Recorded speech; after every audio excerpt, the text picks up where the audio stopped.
Hello and welcome to Restoration ERP. Today we will add some lockboxes information inside your building. So let's open the building, and on the left side you will see the tab Lockboxes. We recommend adding some unique names to each lockbox. For example, Lockbox 12 and the code. You can add the location as well. So let's say this is the location of that lockbox, and add also some notes on that. So let's add some notes here.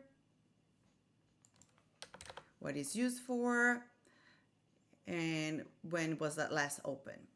When you click submit, you will see the lockbox information in here.